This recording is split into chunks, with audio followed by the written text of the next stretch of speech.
Hello. Hello. Hello. And welcome to a very flat earth episode of the Weekend Superheroes Podcast. Today is Thursday, May 25th. This is episode 18. 18? Really? We're getting up there. We're legal now. Very nice. Shit. I like it. We can vote? We can almost drink alcohol. We're getting close. I'm Sean, and sitting with me always is Steve, Pat, and... wait a minute. I feel like this is like a normal thing now. It's like, oh, Steve Patton. Right. Roar. But no Somebody fill it Darius again. We have to check payroll. Does he have more paid time off? He thought must. it was He Darius. might have a lot of Someone just vacation spilled time. bleach. Vacation time? He still has more vacation Yeah. days? How many did you I've been take out of the any- sun for a while. But here's the thing. Did you hear him roar just like Darius does? Roar.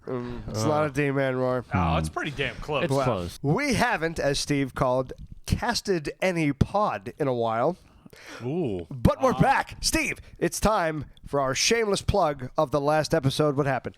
Oh, last time we talked to Jessica, who is living with DID. Dissociative identity. So she has multiple personalities. And as I called it, also, Darius in demand, which is why Darius isn't here. I know. And He's I miss so him. in demand. Yeah, everyone wants him everywhere at all times. The next time we don't have Darius, we should have a funeral for him. Yeah. Yeah. So next week, Yeah. So we next- should have like a Paul Bearer on here sometime. But today with us, Mr. Bear is an awesome dude. But with us today is Brian, a computer programmer right here in the Berg. He's a gentleman and a scholar, and also my brother. wait, what? Yeah, he's From the same mother? He's responsible for 99.9% of my childhood trauma, and I alcoholism. I can't wait for the day he gets his leg caught in a bear trap, and that's just reality. Okay, today I actually want to talk about human willingness to be open to new ideas, or lack thereof. Turns out, old dogs, they don't like new tricks, do they?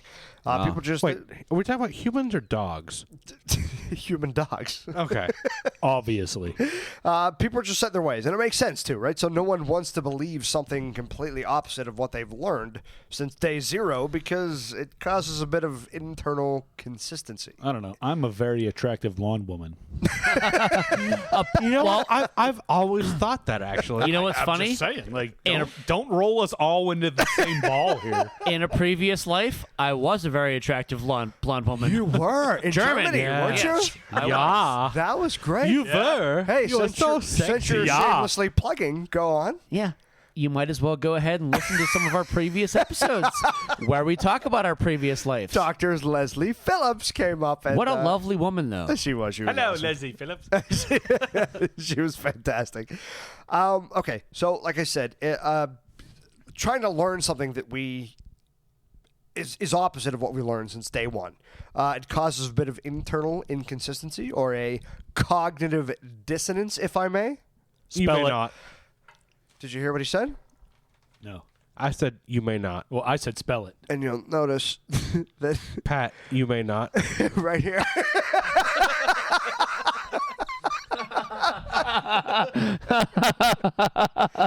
Though it may look How the scripted, hell did you have that? How did you have that in there? this would be That the, is fantastic. the second time. You guys know each other way too well. Holy crap. Hold on. For the record, I printed that. It also says earlier Pat tonight. masturbates in parentheses right there. That's weird. We're following script right here. Well, yeah, aren't we all? So people. I didn't think it was weird. So I people just- don't want to know. Learn anything that they already believe something completely opposite. So basically, your brain has been building a house for years, the same house. It's a very, very, very nice house. I was hoping somebody would say that while I was drinking that beer. I should have put that in the notes. But if your brain is building a house and somebody offers you a piece that doesn't fit, like if you are Catholic and you have all these Catholic beliefs and somebody gives you anything other, like, hey, guess what? Gays getting married? Not that bad. You hand it to somebody. They're like, nah, Throw shit. it out. No. No, you throw it out. But My not- mom says that's not allowed. But not only that, but the brain acts in a way because the same part of the brain that rejects ideas is the same part of the brain that deals with anger and aggression. So you don't just say, hey, no, you're wrong. You say, no. Oh, you're rolling. Shut your mouth. Fuck you. Yeah. So you don't just discard it. You fucking discard Exactly. it. No, it's just pure. You're wrong and jump off the edge of the earth. Right. So it's easier to take the road more traveled. It's the bandwagon theory. Same reason I bought a whole lot of likes on Facebook for us. And you like sports teams in Pittsburgh. Right. So it's just a bandwagon theory. People just sort of jump on it. So today we're actually talking about the flat Earth theory. You guys ever heard True. of this? Ever heard of this? It's the flat Earth theory or the flat Earth fact? Spoiler alert. It's a theory. Damn. So these believers think that science is nothing more than a vast conspiracy. They're a group of truth seekers, and they believe that we are slaves or sheeple, which is what, Pat? Sheep people? A conglomeration Crab people. to larger corporations. The minute we're born, they just believe that we're just nothing but slaves to big business, which I mean, that's they're true. not exactly That's wrong, true. right? They're Yeah. not exactly wrong. I mean, we've all seen The Matrix. Yeah. Okay, so here are the top 3 reasons why the flat earthers believe that the Earth is flat. Plain and simple. Here it is. 1, engineers of things like bridges and trains, right? They make everything straight without planning on any kind of curvature of the Earth. So they make Kind of prejudiced. they make a train track.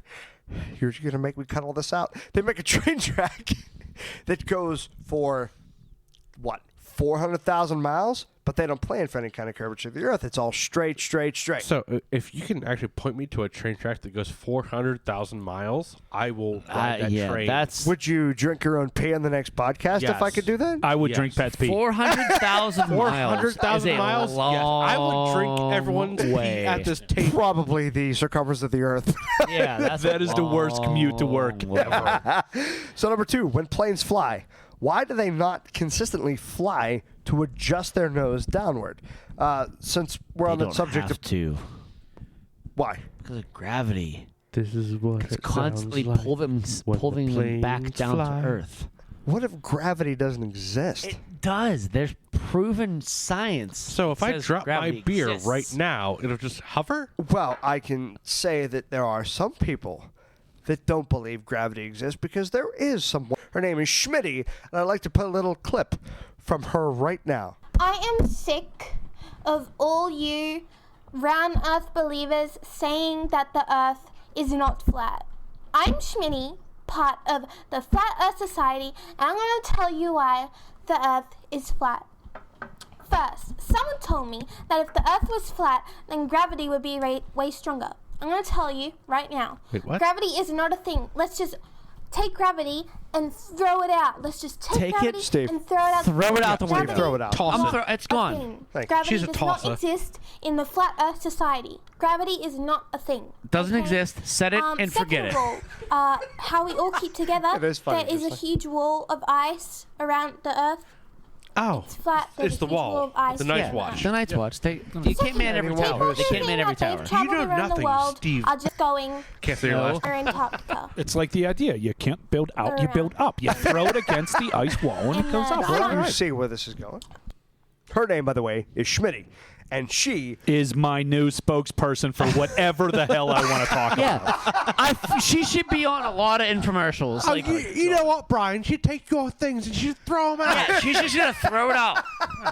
All right, I'm going to get into the last part of this. So, we are going to talk about a man by the name of Richard E. Byrd. Someone you guys have probably Dick never heard. Bird. Dickie Bird. Bird. Bird. The bird is the word. Born in 1988. Okay, he was an American naval officer. He was an aviator, a Medal of Honor winner, a polar explorer, an aircraft navigator, an expedition leader, Navigator? and the youngest admiral in the history of the Navy. That's this guy. The U.S. Navy, by the way. He was a champ. His first large-scale mission was an expedition in Antarctica in 1928. It lasted 2 years. During this, he was promoted to admiral. Went back 2 times. This was the advisor to other countries. He helped lead Navy fleets for expeditions in World War II. His 4th trip, he used 13 support ships and a bunch of planes and led 47,000 people to the South Pole. He goes on TV, and this is what he says. Distinguished guest for this evening is Admiral Richard E. Byrd. The North Pole used to be a no man's land, but these are the days when, by buying a ticket on a commercial airliner, you can fly across the North Pole and drink a cocktail at the same time. You know, only I like that. 60 or more years ago, about 35 years ago, our guest tonight found out whether there was any land north of the North American continent. He made that first discovery flight, and I must say that Admiral Byrd, our guest tonight, is not only our greatest living explorer, but he's been an inspiration to countless Americans. Admiral Byrd, you've been to both the North Pole and the South Pole. Is there any unexplored land left on this earth that might appeal to adventurous young Americans? Yes, there is. And not up around the North Pole, because it's getting crowded up there now, because they find out it's really usable, not only to live in, but militarily. And Santa's there. But strangely enough, there's left in the world today an area as big as the United States that's never been seen by a human being. And that's beyond the pole on the other side of the South Pole from Middle America. I think it's quite astonishing that there should be an area as big as that unexplored. This is a tremendous So challenge. there's a lot of adventure left down at the bottom of the world. So he goes on to tell everyone Wait, he goes on. that He goes Jesus. on and on and on. He has a face for radio. that this place is bigger. The place beyond Antarctica is bigger than the United States and has untapped resources. Now, this is 1950. This isn't people protesting the Alaskan pipeline. This isn't now. This is like, if there's land, we rape it. We take it. We take everything we need, and no one has been there since. So the question remains at this point: did they find the edge?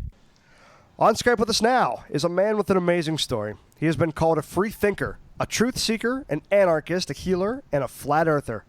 He's an author of several articles and one self-help ebook. He travels around the world in his van helping people in any way possible and asks for literally nothing in return. But he certainly didn't start out that way.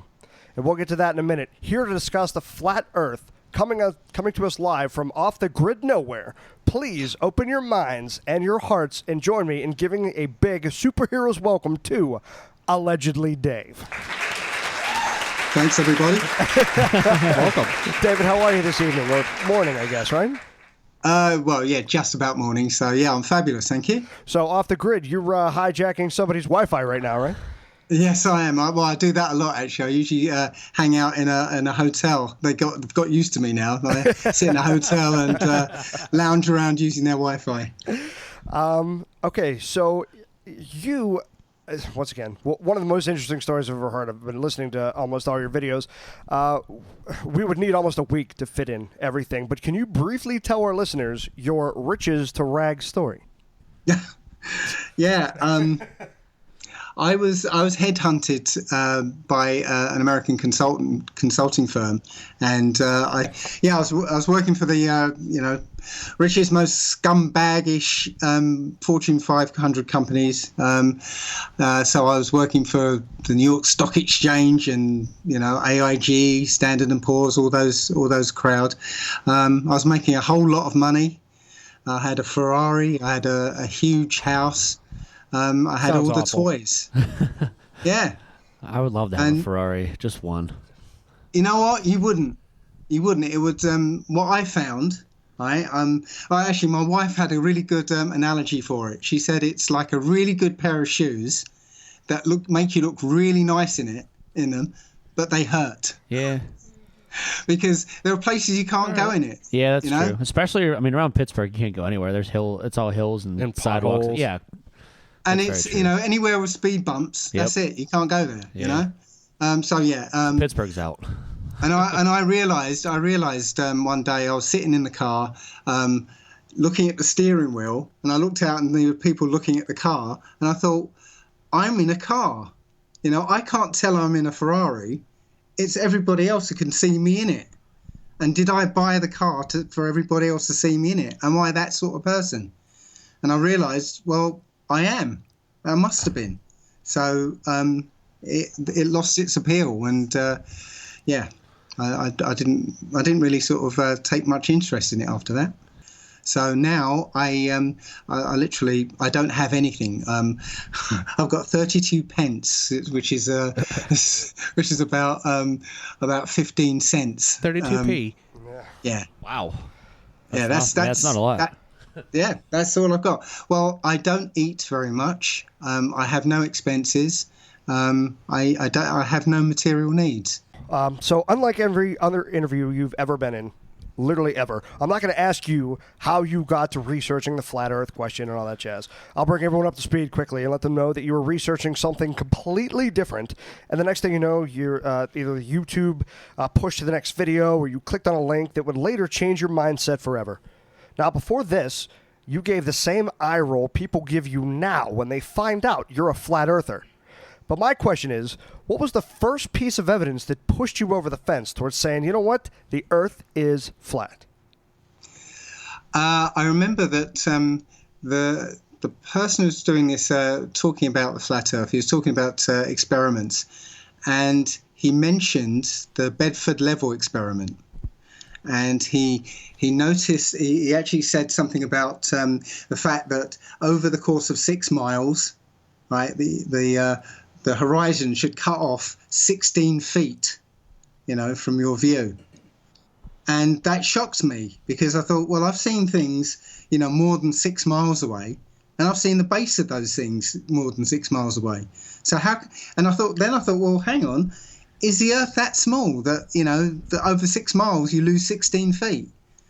It just changed my mindset that, I thought of this ball being this huge thing, but over 6 miles you see that much. Supposedly, you see that much droppage, I started going out and looking at things that were much more than 6 miles away, and lo and behold, I could see more than I was supposed to. So, you were an atheist for 30 years before you began altering your mindset. So you found the Bible and you began reading it. Like, can you tell us about that at all? Yeah, it was 40 years actually. Oh, okay. I was a rabid atheist for 40 years. Yeah, and there's I didn't want anything to do with it at all. But it started actually just before the flat Earth when somebody told me that King James was a black guy. And it turned out to be true, and I was like, well, but I didn't know what to do with that information, so I kind of just stored it away. And I got a 1611 Bible ready, but I never read it. But then I found the flat Earth, and it inevitably leads you to realise that this is a created place. So there's a creator, and it turns out there's a book that tells you all about him and his creation, describing a flat Earth system. And I thought, well, you know what? If there's a creator, I'd better find out who he is and what he wants. Oh, so you should always read the instruction manual, right? Yeah. No guy needs an instruction manual. Well, I spent 40 years not looking at the instructions, so I thought I better have a look. Well done, allegedly, Dave. Well done. Well, hey, now that we've gotten to know you, I guess it's time to end this friendship once and for all. Jeez. I'm kidding, of course. It lasted longer than most of Sean's friendships. Yeah. I don't even know why I'm here. But it is Flat Earth debate time. You call yourself a truth seeker, but you have a name. You don't use sheeple anymore, but you have a name for those who've just... that have believed everything since I popped out of the womb. And what is that name? It's Muggle. Muggle. That's right. Oh, That's some Harry Potter shit right there. It is Harry Potter. Oh, unless you're from the U.S., then it's a non-match. Yeah. Well, we didn't choose the Mug Life, but the Mug Life chose us. Flat Earth debate. We're going to start with number 1.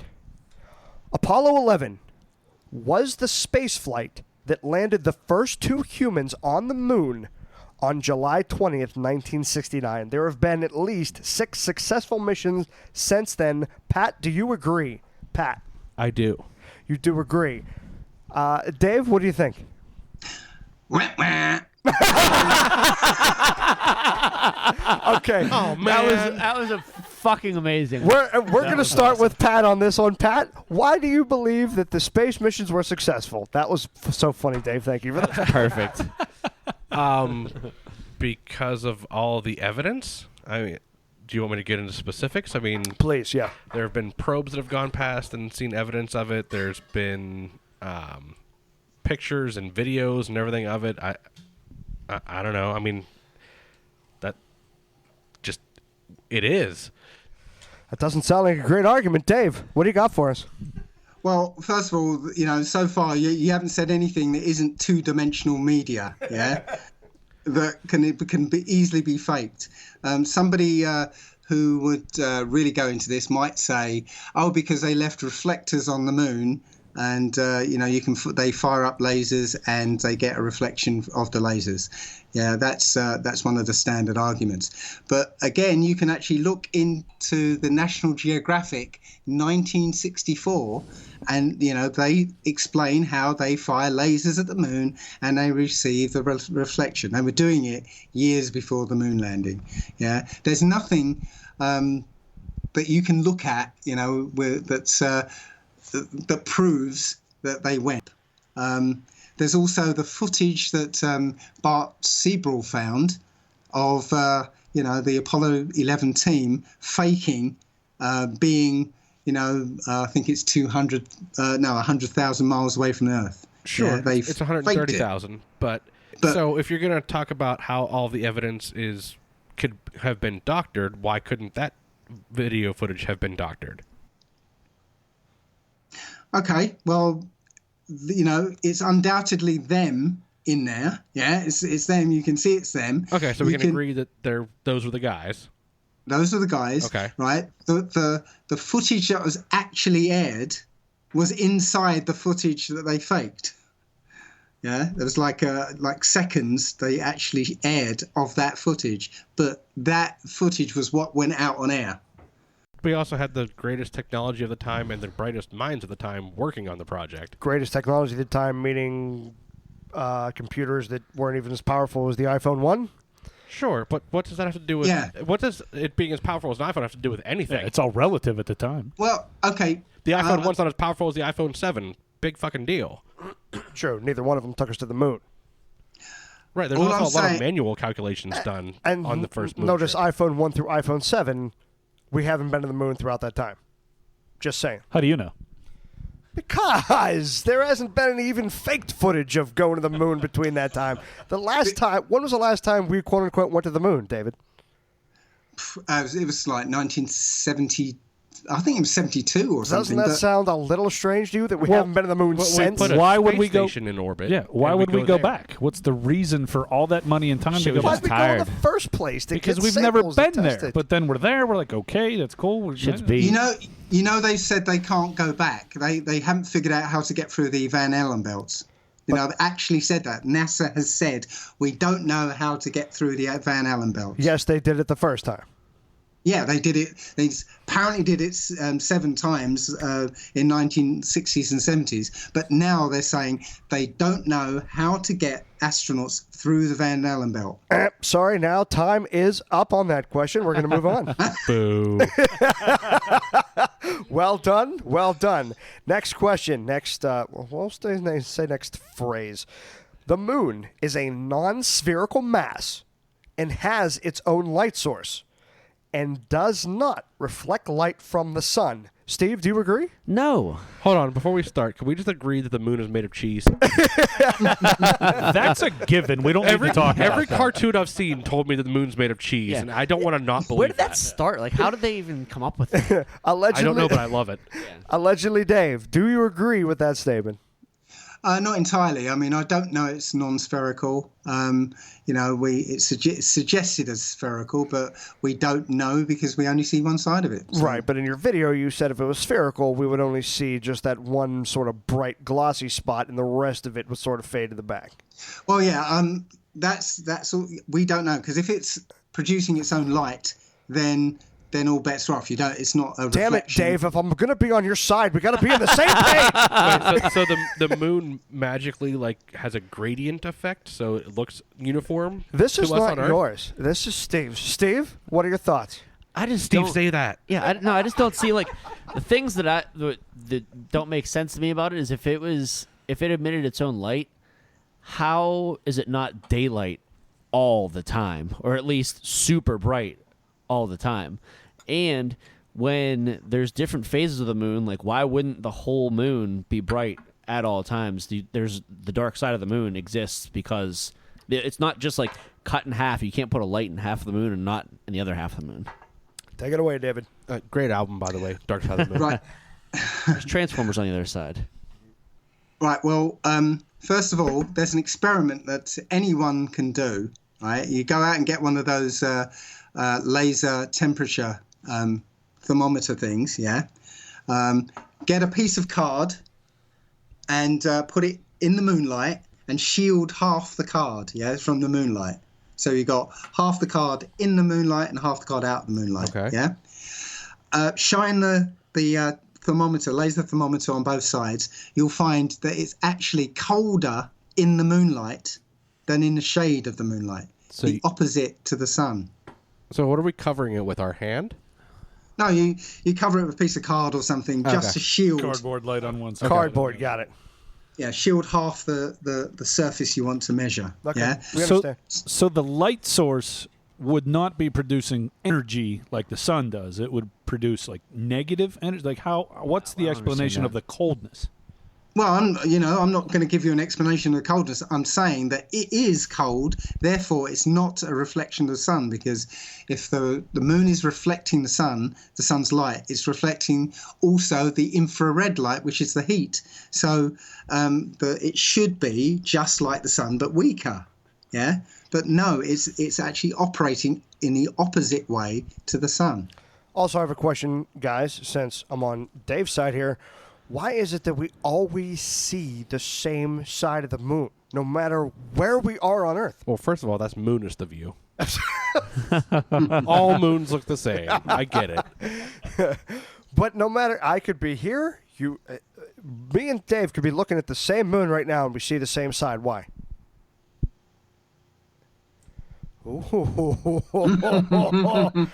Hey. Me and you, Dave, we're taking our show on the road, buddy. So if you're on our side and you believe the moon is as far away, they would say. Sorry, go ahead, Pat. Say if you I was going to say they would say that the moon is rotating exactly so that it always faces the Earth, because it rotates once every 27 point whatever days. Yeah, so it's always rotating just exactly so that it's always facing the Earth. That's how they're framing it. But the one thing that just popped into my head is, how many times have they said that, oh, there's this powerful earthquake and it slowed the Earth's rotation just a little bit, yeah? So anything that slows the Earth's rotation will throw out that very careful alignment so that eventually you'll start seeing more and more and more of the moon. But you don't see it. It's always right there. It's always that side. Yeah. There's also one other little thing that I noticed was that how is it that on the side of the moon that we see, all the craters are round? If you imagine it, between the moon and all the asteroids that are supposed to hit it is the Earth. So any asteroid or something that was coming in to try and hit the moon has to get past the Earth first, yeah. So that the gravity of Earth will bend that asteroid, yeah. So how is it that all the craters have been hit straight on? Yeah. Why don't you see any craters where it's kind of elliptical, where it's sort of hit at an angle? I get what you're saying. Yeah. If it just skim by. Right. Yeah, because they can't go straight on because the Earth's in the way. Because you only see that one side and it's always facing Earth. That means it's being protected by the Earth. But with the moon rotating also, like it could hit at an angle. Allegedly. Fair enough. But when it comes around and rotates, those craters could be still facing the same way. So it's always no. It's always facing the Earth, no matter what what you actually see from Earth. That side is always facing the Earth. So we always see the same side. no got matter the what Earth. no matter where we are, we always see the same side, is what David's saying. That no matter where we're standing, we see the same side. So how can this thing rotate, especially when he said, like, certain things will stop the rotation of the Earth just slightly? Whether that's true or not, we always look up and we see the same side of the moon, no matter where we are. Well, to the earthquake point, that's like an ant hitting a 737. Maybe. The difference is so infinitesimal that it doesn't make a difference. That's a very large word. I get that, but as I said, it's a system that's literally so finely balanced, and it's always been the same. You know, nobody's ever seen any other side of the moon, so it's got to be really finely balanced. So any tiny change is going to start to throw that off. Yeah. So, you know, all these earthquakes and all these events that have slowed it down a tiny bit should eventually you should start seeing, you know, the other parts of the other side of the moon. You know, but throughout recorded history, nothing. You've only seen that one side. And since I'm sticking with Dave's point here, if moonlight is really sunlight, how do vampires come out only at night? Think about that. Hold on, I got this one. What? Vampires don't have a reflection, so reflections have no impact on them. Read a book. Holy crap. Just crush that. Well, I got to read Twilight 1 through 4 again. That was crazy. And 50 Shades of Grey. Time is up for that one. It says timer done on my phone. That means time is up for that one. Is that the iPhone 1? The third. Can we throw it to the moon? Yeah, this will take me right to the moon. The third one. And this is Brian, by the way. He's filling in for Darius today. Here we go. Constellations are groups of stars forming a recognizable pattern, often named after an apparent form or mythical creatures. But these constellations, along with their surrounding stars, are not always in the same part of our sky. This happens because though our Earth remains still, the stars are consistently moving around the top of a non-spherical Earth in a predictable pattern that stays consistent with the seasons. Brian, would you agree with that statement? I would not. Circle gets the square. Dave? Well, yeah, I would. It's you know, it's the stars are moving, not the Earth. All right, we're going to let Brian go first on this one. Brian, what are your thoughts? So in one of the videos that I saw, they were talking about, you were looking at the North Star and all the stars were circling around it in a perfect circle. Mm-hmm. The one thing that I couldn't kind of put together was the fact that you would see constellations at certain times and not constellations at other times. So if they're going in a circle, wouldn't you always see them just in a different perspective? Well, you know, they're not going in perfect circles, full circles, because you're only seeing sort of 12 hours, so you only see a little bit. So you see some constellations and they're going like that, and then later on in the year you'll see other constellations coming up and around. So, you know, it doesn't go. But the important thing about that is that motion is, according to the Ball model, is because the Earth is spinning, okay? And, you know, that 1,000-mile-an-hour spin is what you're seeing in the stars, yeah? But the Earth is also going at 67,000 miles, yeah, that way, yeah? Right. Okay, which is 67 times faster than that rotational spin, yeah? The sun is also moving at about 400,000 miles, sort of that way as well, yeah? So 400 times faster than that rotational spin. But is speed relational? You're saying relative, but Dave, just please keep in mind, I know you're on camera, but this is an audio podcast. Yeah, okay. Please stop pointing and just saying, if I'm going to be on your side, Dave, I just want to I make sure. understand everything he's saying with Dave, his gestures. This is an audio podcast. I just want to make sure I'm the sorry. world knows, flat or not, No, what you're there trying must to be some say. Italian in me because I have to wave my hands around when I talk. I know where you're coming from. My family's Italian too. I talk with my hands all the time. But literally, there's at least two other motions, yeah, multiple times faster than that one rotation of the Earth, yeah. So 67 times faster, kind of at 90 degrees to the motion, or nearly 90 degrees, and 400 times faster at 90 degrees to that. But aren't all these speeds relative? Sorry? But aren't all these speeds relative? I mean, if they're moving at the same speed in those other two directions, then they would appear to be in the same spot. If we're moving in the same direction at the same speed, then there's no concept of movement because you're moving at the same rate of speed in the same direction. Dave, go ahead. Yeah, go ahead. Well, again, I don't see how that's relevant, but imagine this, okay? If you're looking at something really far away, like a star, yeah, if you move sideways or forwards, right, that star would apparently not move, yeah? So any movement in that plane of motion, you won't see any movement, okay? But if you started to turn around, yeah, all of a sudden that star disappears. If you move your head upwards, the star will disappear. You move your head downwards, star will disappear. Yeah. What I'm saying is we're moving in several different directions at once. Okay, but we see the star at all times, and it only shows one motion. It's ignoring the two other motions in two other directions. Okay, so Dave, when you say we're moving in different directions at once, you're saying this is allegedly what we're doing, but you're saying that can't be right?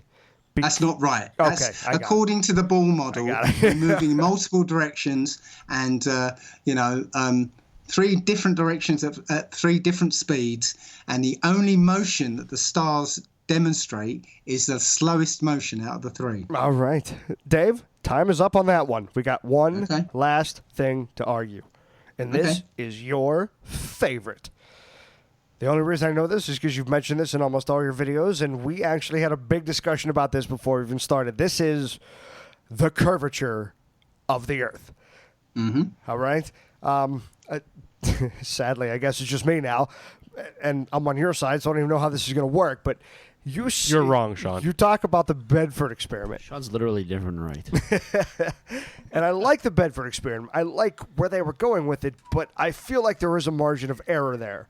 And not only that, but I feel like it's been disproved since it even started. A number of times. Right. So when you talk about the curvature of the Earth, and I feel like you are talking in such small, minute, way, way, way too close to the Earth dimensions to say there should be a curve.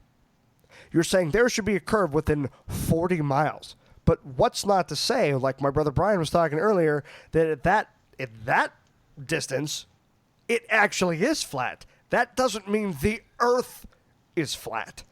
It just means that from that point to your vantage point is flat. That does not mean the Earth is flat.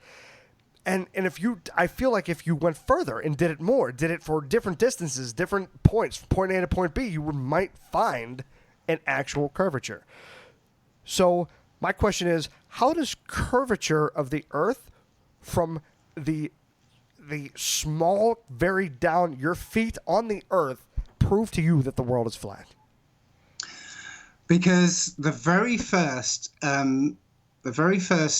example given that the very first demonstration that the Earth is curved is the old story that you stand on a beach, watch a ship go out to sea, and you can see that the ship disappears hull first, and then the mast goes down. Yeah, that says, well, you're on a ball. Well, your distance of vision, your maximum distance you can see is about 3 miles. Yeah. Sure. So you can stand there and watch a boat go out to sea, and indeed it will look like the boat is going over a curve because you'll see the hull disappear. Right, the hull disappears first. Yes. Right. But then what you do is you get your trusty Nikon Coolpix P900 camera, zoom into it, and it comes back. Exactly. You don't see it's the hull's there right at the sea level, right there. Okay. You at that level of zoom, you watch it go out even further, and then you see it apparently go over the curve again. zoom in with a camera, there it is. It comes back. Yeah, you never see it going over a curve. Right? Doesn't happen.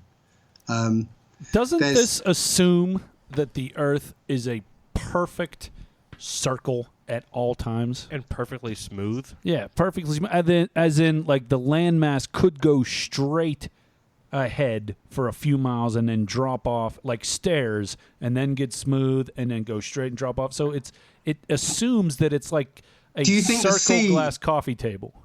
Do you think the sea does that then? Well, the sea would follow the land underneath it to a certain point. Oh, you think that as well? Because I put that in my video. No, it doesn't. I said that. Why doesn't the sea have hills and troughs in it? Because of fluid dynamics. The closer. Because of fluid dynamics. Assuming gravity is real. If gravity is real, well, gravity's a law. First of all, if gravity is real, then the closer to the center of the Earth you are, the stronger the gravity. So, if you say you're in the water above the Mariana Trench, yeah, then the gravity there should pull the water in that area into a trough, yeah, because the gravity there is stronger, yeah. And when you get mountains under the sea, well, the gravity is weaker at the top of those mountains, so you should see water above that, higher above the mountain. So you'll see peaks and troughs in the water, standing waves almost of peaks and troughs. But that's not how you don't fluids see that. work. So if you take a 6-mile stretch of land, go down 10 feet, and another 6-mile stretch of land, that is not going to, even with fluid dynamics, not going to make a perfect circle sphere piece there. So even with the idea of kind of a stair mechanism of land, even with water on it, it's not going to make a perfect sphere, right? Well, that's what we're told it does, yeah. The gravity bends the water into a sphere.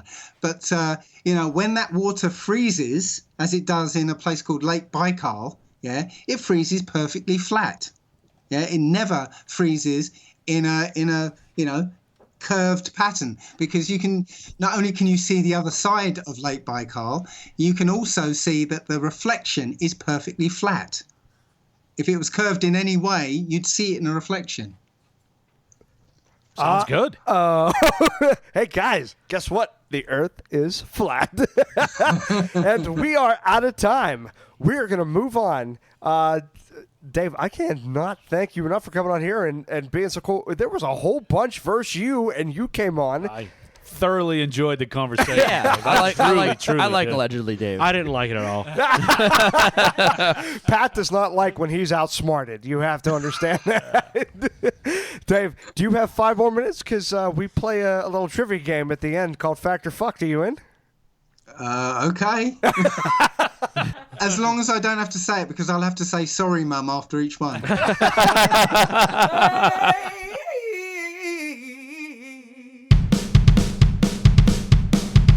or fucked? Fact or fucked. Number 1. The Harlem Globetrotters did not play in Harlem until 1968, 4 decades after the team's formation. God damn it. I know the name of their song, but I don't know this answer. It's Sweet Georgia Brown. It sure is, and you know that because of me. It's true. Go ahead.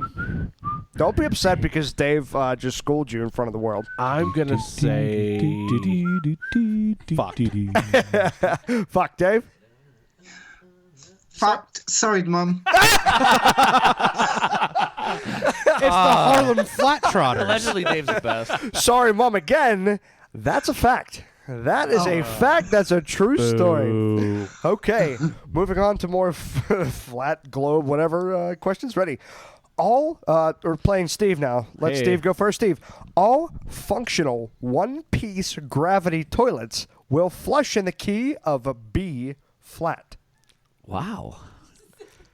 That is absurd.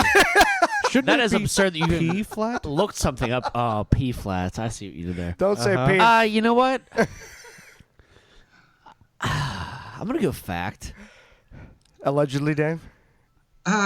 Fucked. Sorry, Mum. Sorry, Mum. Because they don't exist. Mom wins this one. That is fucked. Well done. whenever you first started reading that, I thought you were going to say One Piece bathing suits. Brian, every planet was named after Greek or Roman god or goddesses, with the exception of the Earth. That's it. Sorry. Oh, wow. I was like, say, you left a cliffhanger yeah, I was there. like hanging there. I'm like, what? Your voice didn't even go up at the end. Fucked. Allegedly, Dave. Fact. That is a fact. I knew that well was a done, fact. allegedly, Dave. Hold on. I thought knew that Pluto was was a fact. named after the guy from Disney. Pluto dog. doesn't exist, so... The Earth is named after the English-German name, which simply means the ground. How about them apples? 3 more, Dave, and then I promise I'll let you go. I know it's getting late. Pat, Okay. I'd like you to go first. It's getting early. Pat, it's getting early. Google doesn't shoot its own images for Google Earth. It is done by partnering companies like NASA and Terrametrics, and Google Earth designs software that knits it all together so it feels like you're zooming in. That's a fact. Allegedly, Dave? Fact. Oh, that's a fact. Well done. That was Google has yeah. satellites in space. That was now? definitely It's pronounced Googleites. that's definitely a question that I knew Pat would get. Steve. Hey, Okay.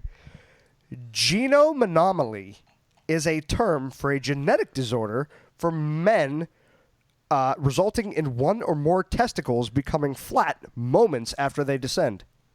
fucked. It better be. Allegedly, Oh, Dave? God. Fucked. Sorry, Mum. I love it. It doesn't get old. Mom wins again. Yes. That's fucked. That does not get old. That's fantastic. Monopoly. Last one. Last one goes to Brian first. Brian, despite what you see on the Mercator projection map, Africa is actually 14 times larger than Greenland, and Canada is 1.2 times the size of the United States. Fucked. Fucked. Allegedly Fact. dead. That is a fact. I Allegedly knew that. dead. I knew that shit too. Hell yes. That is something you would have made up so easily. That just sounds like something you would have. But he See? never would have known Mercator projection. Dave, I cannot, allegedly, Dave, thank you so much for coming out and being so cool with us. If you want to find out, Been a good time. If you want to find out more about some allegedly Dave, he's DMurphy25. That's his YouTube channel. You can check out his videos, which attracted us to him in the first place, which is The Biggest Lie, part 1 and 2. Find him at his website, allegedlydave.com, which I will be donating to very shortly, and I appreciate it. Oh, thank you. You're not on Twitter, are you?